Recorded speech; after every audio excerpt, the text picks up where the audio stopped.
जय गौ माता, जय गोपाल, जय श्री राम। भारत माता की जय। वंदे मातरम। आज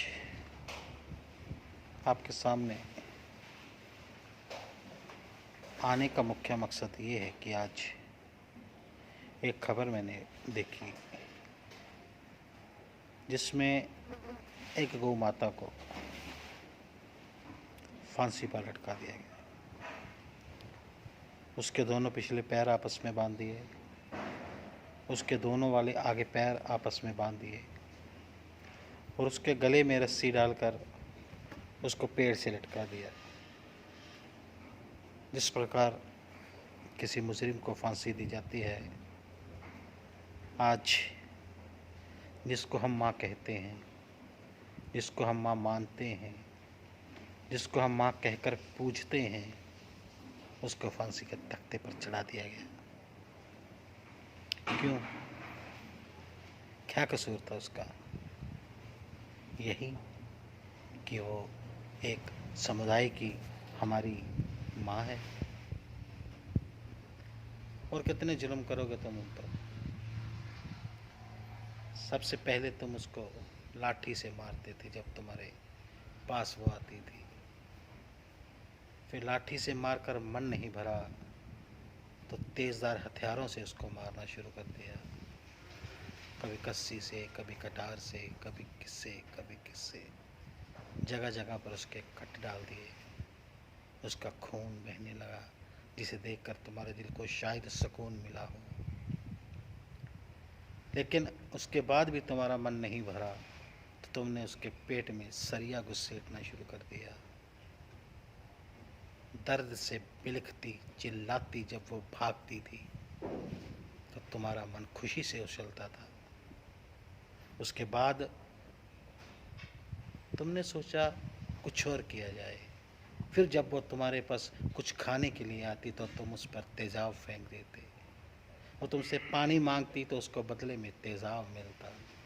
उसके जिस्म पर तेज़ाब डालकर तुम्हें वो सुकून की नींद आती कि जैसे तुमने कोई बहुत बड़ा युद्ध जीत लिया।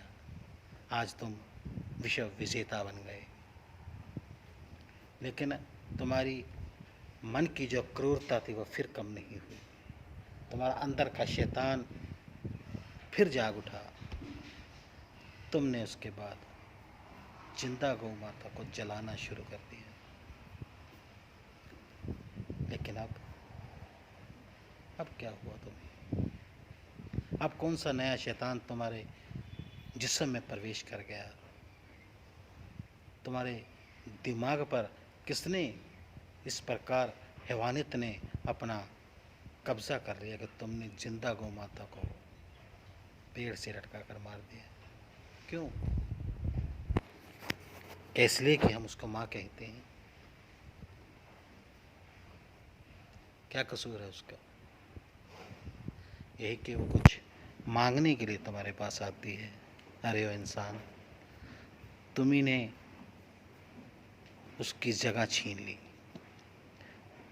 तुम ही उसकी चारागार खा गए, तुम ही फिर उस गौ माँ को मार के खा गए।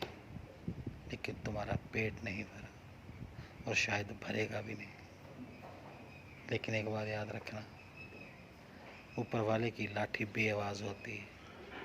जब वो चलती है आवाज़ नहीं करती, लेकिन सब कुछ तहस नहस कर देती है। आज कहाँ है वो तख्ती गैंग?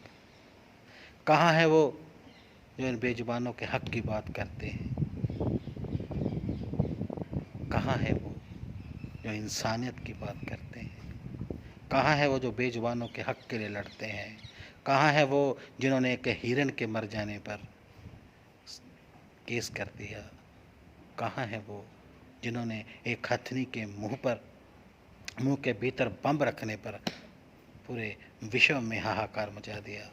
मचाना चाहिए। किसी भी बेजुबान पर जुल्म नहीं होना चाहिए। लेकिन क्या गौ माँ पर जुल्म होना चाहिए? हथनी पर जुल्म होना गलत है। हिरन पर जुल्म होना, हिरन को मारना गलत है। लेकिन गौ माँ को मारना सही है?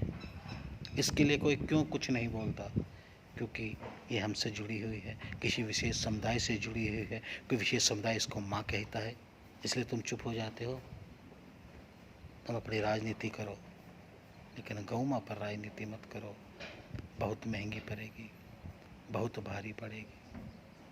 लेकिन इसको माँ कहने वालों, इसके बराबर के दोषी तुम भी हो, तुम भी इसके बराबर के दोषी हो। जिसने गौ माँ को लटका कर मारा है, उससे कम दोष तुम्हारा नहीं, क्योंकि तुम इसके लिए आवाज़ नहीं उठाते। सोचना, समझना और विचार करना कि तुम्हारी माँ पर क्या हो रहा है। भारत माता की जय। वंदे मातरम। जय श्री राम। गौ माता की जय।